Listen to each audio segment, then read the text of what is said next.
पिछले लेक्चर्स में हमने डिस्कशन किया था डिग्री माप और रेडियस माप और इसके कुछ बेस्ट सवाल लगाए थे। इस बार लेक्चर्स में हम डिस्कशन करने वाले हैं कुछ थ्योरम्स का और उसको देखेंगे डिटेल्ड प्रूफ्स, और इसके बाद हमारी जो कैलकुलेशन है वो बहुत ही इजी हो जाएगी। तो हम स्टार्ट करते हैं। इसमें पहले से हम इसको प्रूव करते हैं sine square x plus cos square x equal to 1 को। तो हम इसके लिए एक आर्क ले लेते हैं जिसकी रेडियस है वो 1 है। यहाँ से हमने इसका जो केंद्र है वो मूल बिंदु है, यहाँ से बिंदु P ले लिया जिसके निर्देशांक a, b है, और इसका जो एंगल है वो x ले लिया हमने। अब यहाँ पर देखिएगा, मैं यदि क्षैतिज जाऊँ, मैं यदि ऐसे क्षैतिज जाता हूँ तो मेरे जो हो जाएगा वो cos x बराबर हो जाएगा a के, और यदि मैं ऊर्ध्वाधर जाता हूँ इस तरीके से तो मेरा sin x बराबर हो जाएगा b के। तो इतनी चीज़ें अगर आपको समझ में आ गई है तो आगे देखते हैं। यहाँ के बाद हम पाइथागोरस प्रमेय का यूज करेंगे जो हमने पढ़ा रखा है पहले से। कर्ण का स्क्वायर बराबर होता है लंब का स्क्वायर प्लस आधार का स्क्वायर। यहाँ पर जो लंब है वो v है और आधार है जो वो a है।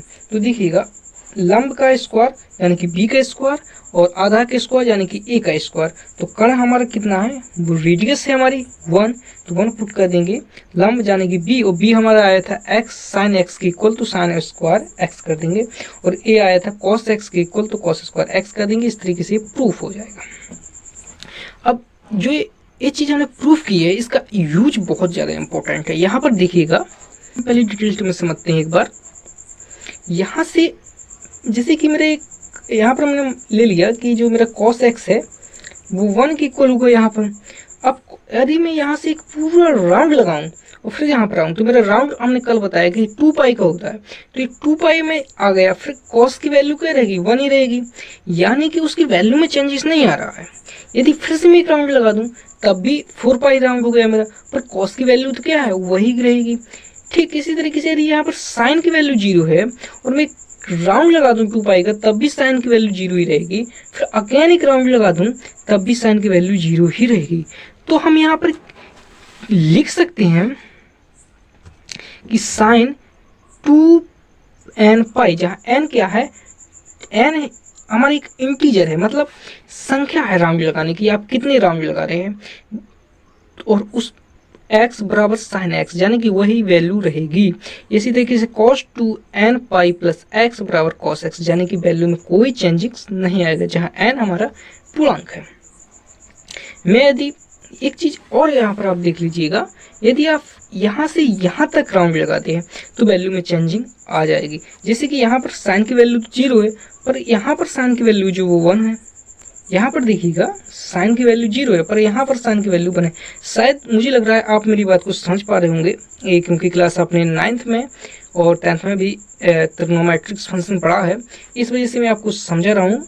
और आप जानते हैं कि यहाँ पर 90 अंश का एंगल बनता है और साइन 90 की वैल्यू 1 होती है।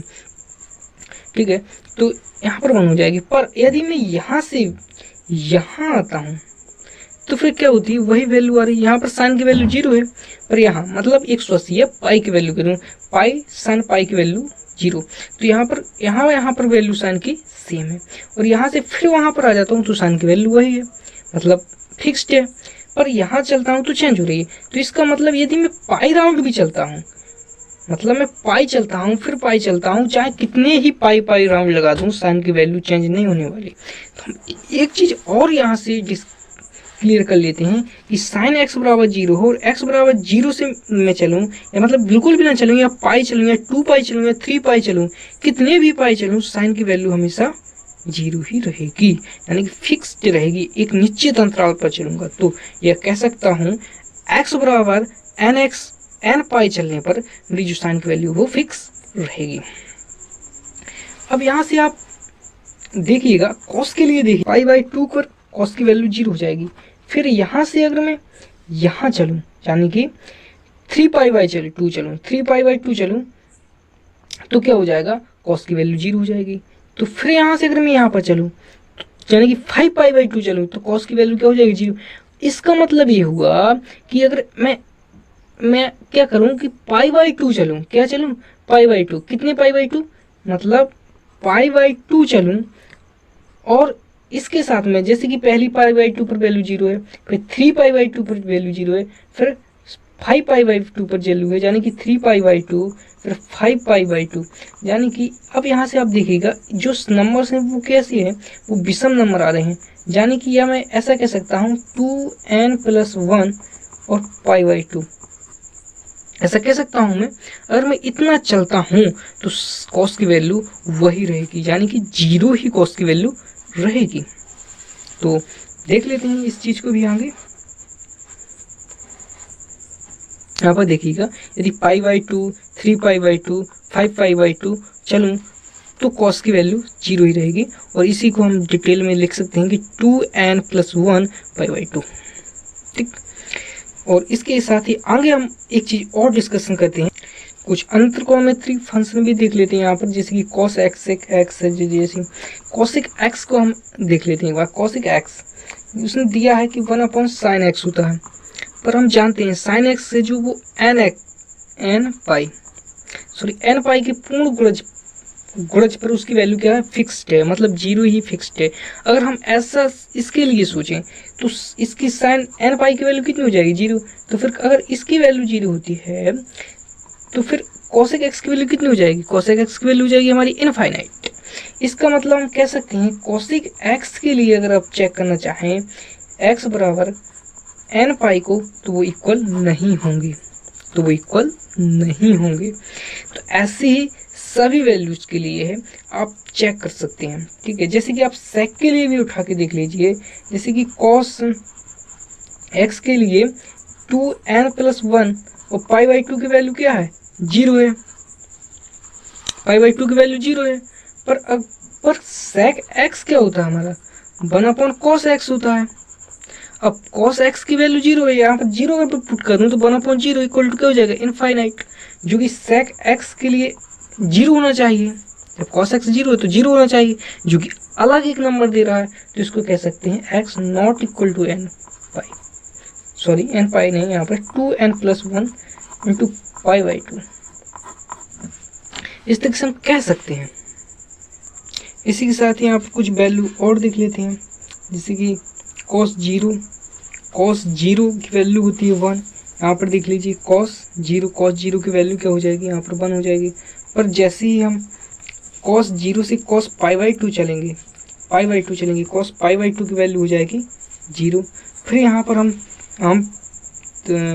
पाई चलेंगे तो -1 हो जाएगी, और पाई से फिर हम 3π/2 चलेंगे तो फिर से 0 हो जाएगी, और फिर से हम 2π चलेंगे तो 1 हो जाएगी। ठीक इसी प्रकार साइन की वैल्यू, यहाँ से अगर मैं π/2 चलता हूँ तो साइन की वैल्यू 1 मिल जाएगी, यहाँ से पाई चलता हूँ तो 0, फिर यहाँ से 3π/2 चलता हूँ तो -1, यहाँ से फिर 2π चलता हूँ तो फिर 0। तो इस तरीके से वैल्यू हमारी हो जाएंगे।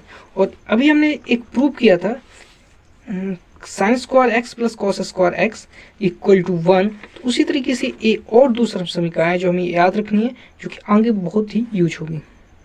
उसी मानों के आधार पर ये टेबल हम तैयार कर लेते हैं कि sin 0 की वैल्यू 0, cos 0 की वैल्यू 1, tan 0 की वैल्यू 0, sin π/6 की वैल्यू 1/2, π/4 की वैल्यू 1/√2, ये वैल्यू निकाल लेते हैं वहीं से, और इसको लर्न कर सकते हैं। आप देखिएगा यहाँ से आप cos की वैल्यू बड़े आसानी से निकाल सकते हैं।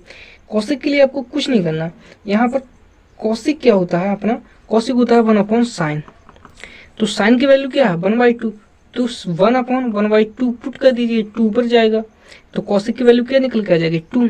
तो इस तरीके से अन्य वैल्यू भी निकाल सकते हैं। हम आगे डिस्कस करते हैं, चलते हैं। देखिए यहाँ पर बात करते हैं त्रिकोणमितीय फलकों के चिन्ह के ऊपर बात करते हैं। जैसे कि हम यहाँ पर एक चीज प्रूव करेंगे, cos -x बराबर cos x होता है। तो सारा खेल वैसा ही है जैसा हमने पिछले ग्राफ में किया था। यहाँ पर एक चीज एक्स्ट्रा है, वो यहाँ पर एंगल जो है वो क्लॉक्स वाइज आ गया, मतलब यहाँ पर माइनस साइन शो होगा, सीधी सी बात है। अब यहाँ पर देख लीजिएगा, एंगल के साथ देख लीजिएगा, यहाँ पर हम त्रिकोणमितीय फलनों की साइन को देखने वाले हैं। देखिएगा वैसे ही हमको एक वर्त लेना है, एक इकाई का, यहाँ पर हम b ले लेते हैं, और ये जो हमारी रेडियस है वो 1 इकाई है, और यहाँ पर 1 इकाई है। यहाँ पर जो एंगल है वो हमारा x है, और इस साइड जो एंगल है वो -x है। यहाँ पर कोई बिंदु एक m ले लिया, और ये जो लेंथ है वो b है, ये लेंथ जो रहेगी वो हमारी बी रहेगी पर वो माइनस बी हो जाएगी। इसके निर्देशांक बिंदु P है जिसके निर्देशांक A और B हो जाएंगे।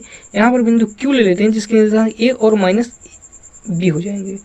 अब देखिएगा यदि यहाँ पर मैं क्षैतिज लेता हूँ त्रिभुज QOM यानी कि QOM में लेता हूँ, तो देखिए अगर मैं यहाँ से इस तरीके से चलता हूँ यानी कि ऊर्ध्वाधर चलता हूँ, यानी कि ऊर्ध्वाधर यदि चलता हूँ मैं और यहाँ से ऐसे चलता हूँ तो इसको बोलते हैं हम क्षैतिज। तो यदि मैं क्षैतिज चलता हूँ तो कॉस और एंगल कौन सा आ जाएगा, माइनस वाला, माइनस एक्स बराबर हो जाएगा ए के। ठीक इसी प्रकार से इस त्रिभुज वाली की बात करते हैं हम, और यहाँ पर यदि मैं क्षैतिज चलता हूँ तो कॉस एक्स किसके इक्वल हो जाएगा, एम के। अब इन दोनों ए को अगर मैं इक्वल कर दूँ, इस ए को और इस ए को इक्वल कर दूँ तो यहाँ पर कॉस माइनस एक्स बराबर हो जाएगा कॉस एक्स के, यानी कि एक चीज प्रूफ होती है हमारी। अब यहीं पर यदि मैं ऊर्ध्वाधर चलने की बात कहूँ, तो यहाँ पर क्या हो जाएगा, ऊपर इस वाले त्रिभुज पे आप देखिएगा यहाँ पर हो जाएगा साइन एक्स इक्वल टू हो जाएगा b, sine x equal to b हो जाएगा। इसको इक्वेशन फर्स्ट ले लेते हैं, और यदि यहाँ पर ऊर्ध्वाधर चलता हूँ तो sine minus x equal to minus b हो जाएगा, sine minus x equal to minus b. अब देखिएगा इक्वेशन बी की वैल्यू इस वाली इक्वेशन में रख दीजिए, तो बी की जगह पर क्या रख दूंगा मैं, साइन एक्स आ जाएगा। सीधी सी बात है, यहाँ पर अपन बी की वैल्यू रखनी है, बी की वैल्यू क्या है साइन, तो साइन माइनस एक्स बराबर माइनस तो रहेगा पर बी की जगह पे क्या हो जाएगा साइन एक्स। तो ये चीज भी हमारे प्रूफ हो जाती है। अब यहाँ पर हम देखते हैं कि जो हमारा इसके जो बिंदु हैं, इस जो आर्क लिया था हमने, आर्क के जो बिंदु हैं ए और बी के लिए, उसका जो मान होगा वो हमारा -1 से लेके 1 तक होगा, -1 से लेके 1 तक होगा। और x के सभी मानों के लिए अगर हम साइन की वैल्यू चेक करें, चाहे वो b की वैल्यू की बात करें तो भी -1 से 1 तक होगा। तो साइन x का मान भी -1 से लेके 1 तक होगा, cos x का मान भी -1 से लेके 1 तक होगा। ये चीज़ आप समझ रहे होंगे, शायद नहीं समझ रहे हैं, ये चीज़ आपको समझ में आ रही होगी, ठीक है। अब यहाँ पर देखिएगा, आप इस चीज़ को भी अच्छे से समझिएगा, इस चतुर्थांश को भी आप अच्छे से समझिएगा। चतुर्थांश में इसको हम 0 डिग्री भी बोलते हैं और इसे हम 2 पाई भी बोलते हैं, 2 पाई भी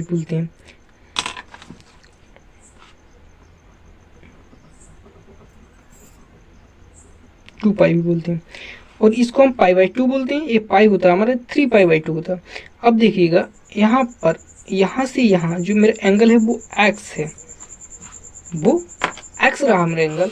तो देखेंगे आप कि 0 से जो x है वो 0 से π/2 में, यानी कि 0 से π/2 के बीच में जो x, यानी कि x यहाँ पर जो होता है वो प्लस का होता है, यहाँ पर y प्लस की होती है। दोनों की दोनों कैसे होंगे, धनात्मक होंगे, दोनों की दोनों धनात्मक होंगे। और यहाँ से यहाँ यानी कि π/2 से x पाई के बीच में, तो ये तो धनात्मक होगा,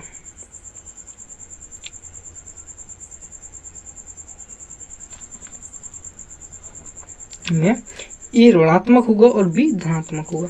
और इस लाइन से इस लेंथ, यानी कि यहाँ पर इससे इसके बीच में बात करूँ मैं, तो हमारा क्या हो जाएगा, ए तथा बी दोनों की दोनों ऋणात्मक होंगे। ठीक अगले चाहे चौथे चतुर्थांश में ए धनात्मक होगा और बी ऋणात्मक होगा। और इस तरीके से हम साइन के पदों में देख लेते हैं, तो यहाँ पर साइन प्लस होता है, कॉस प्लस होता है, टैन प्लस होता है, यहाँ पर साइन प्लस होता है, कॉस और टैन माइनस होता है, यहाँ पर टैन प्लस होता है, साइन और कॉस माइनस होता है, यहाँ पर कॉस प्लस होता है, साइन और टैन माइनस होता है। इसकी ट्रिक होती है ऑल शुगर टी कॉफ़ी, या एक ट्रिक और याद कर सकते हैं, ऑल स्टूडेंट 10 क्लास। तो ये थी आज की पूरी लेक्चर्स। यदि आपको वीडियो पसंद आई हो तो लाइक, चैनल को सब्सक्राइब और वीडियो को शेयर जरूर करें। Thank you. फिर मिलते हैं अगले वीडियो में जहाँ पर हम इन क्वेश्चन को सॉल्व करेंगे। Thank you.